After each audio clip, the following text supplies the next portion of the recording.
After an up and down week 3, which I went 2-2, my predictions record is 7-5. So we move on to week 4, where the Chargers and the Tampa Bay Buccaneers face off on CBS at 1 o'clock. Tampa Bay is favored by 7 points. That's pretty reasonable due to the fact that Tampa Bay has been playing so well in terms of offensively and defensively. Where you look at the Chargers, they've been hit or miss. They played well against the Chiefs. They played okay against Carolina. But Tom Brady led Tampa Bay Buccaneers 28-20. The second game on the schedule would on Fox on the 1 o'clock is the Cowboys versus the Browns. The Cowboys are favored by 4.5. That is around target. The Cowboys have played extremely well in terms of offense. Defensively, they've been torched. They can't seem to play great in the secondary with the Browns. They found their groove a little bit. They've been moving along. I think the Cowboys eventually just said, you know what? Let's play great defense. They get Tyron Smith back, which is the big reason why I have the Cowboys winning the game. Due to he's missed 2 games. Their offensive line has been torched due to the fact that they had their 3rd and 4th tackles out there. 3rd and 4th string tackles out there and had to shuffle Zach Martin to tackle, Joe Looney to guard, who was playing center, and put the young center in there, Tyler Biadasz. And they did play pretty well in that kind of push setup, but the Cowboys have consistently just want it to be the way it is. So Tyron Smith comes back. He'll hopefully be okay after a neck stinger. The Cowboys win. It'll be close, but it'll be 28-24 Dallas. And the last game, due to the fact that we only have 3 games this week, are the New England Patriots against the Kansas City Chiefs. Now, the Kansas City Chiefs are favored by 7.5.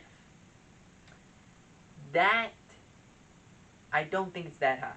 The Chiefs will win, but if you saw what the Los Angeles Chargers did to Patrick Mahomes 2 weeks ago, which they just basically hit him on every play with 2 people, Bill Belichick's a smart defensive mastermind. He's going to have his defense ready to go. I think it's close. It will be 21-20 Kansas City. And now, since there's only 3 games this week, I want to talk about a topic of why Adam Gase should be fired. Because last night, Adam Gase and the New York Jets just lost to an undrafted player from the Broncos called Brett Rippon. Undrafted guy, Boise State, didn't have a great college career, and he brought the Jets. Like, the Jets were winning in the game. He threw 3 interceptions, yet the Broncos still found a way to beat them by almost double digits. Adam Gase, as a head coach, well, let's add backstory to this. Adam Gase was the offensive coordinator for the Denver Broncos in 2013 and in 2014, which had the Denver Broncos' highest powered offense in terms of scoring. They were the most scoring in history.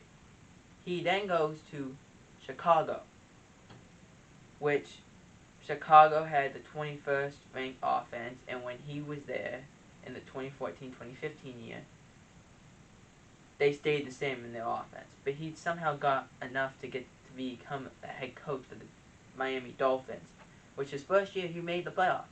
He did. But his next 2 years he wasn't good.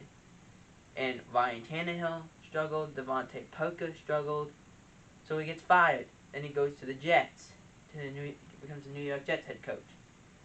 After he left, and Ryan Tannehill went to Tennessee under Mike Vrabel, and he got the chance to start.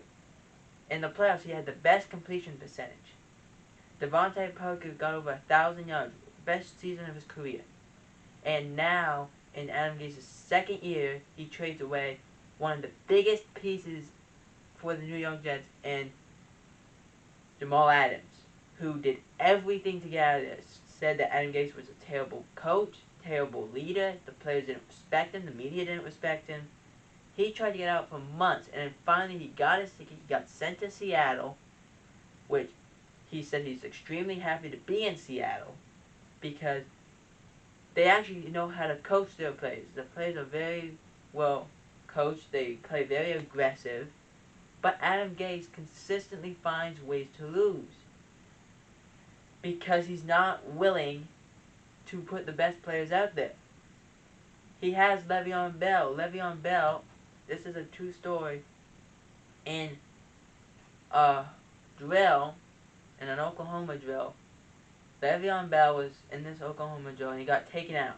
They put Frank Gore. Frank Gore is one of Adam Gase's favorite players. And Adam Gase said to the media that the reason why he took Le'Veon Bell out of the game was because of his hamstrings.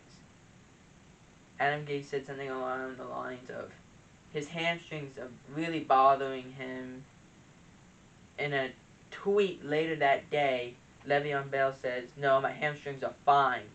I'm fine. I'm perfect. My hamstrings are ready to go. I was working out all summer. I was doing everything."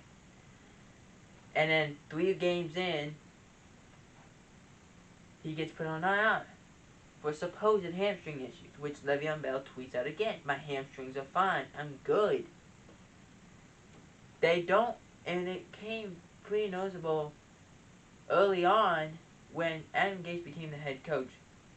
Before that, Le'Veon Bell got paid by the Jets so much money, and Adam Gase went and said he didn't think a running back should be paid that much money.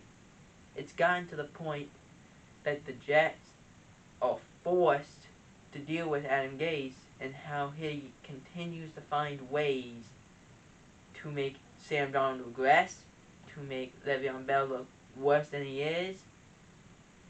It doesn't make any sense.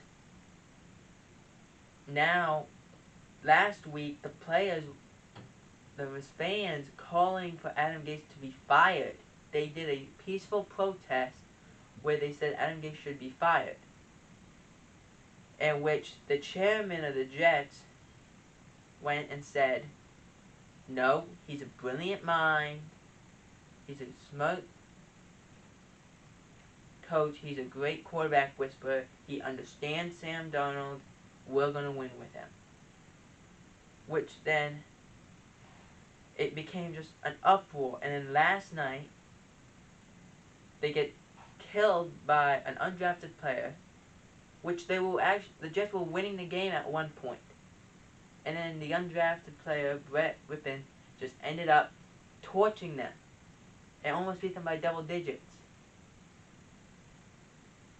And now on one of the New York newspapers, it was something along the lines that was written, "The Jets again lost again.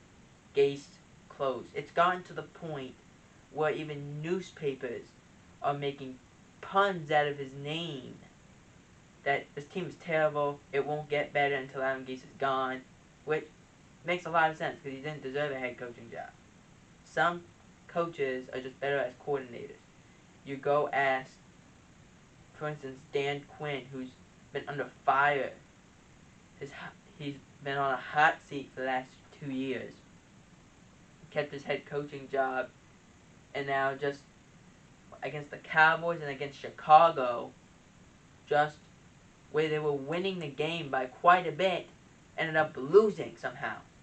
It's gotten to the point that that's basically what Adam Gase is.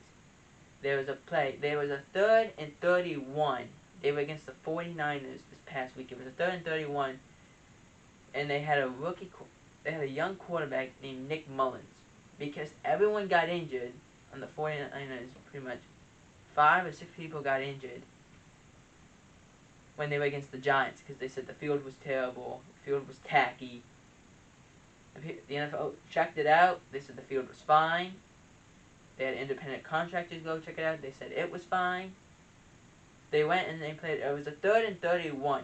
Jerick McKinnon, who hadn't played in a long time before this year, went. It was 3rd and 31. They ran the ball. And all you're told in that situation is don't just tackle him. Don't let him get going. Don't let him move. Don't let him cut. And then somehow the Jets allowed Jerick McKinnon to go 34 yards and get a first down where they could have gotten off the field. This is just another example of how bad Adam Gase is as a coach, how much Sam Darnold is regressing as a quarterback. So, Adam Gase has to go. But what do you guys think?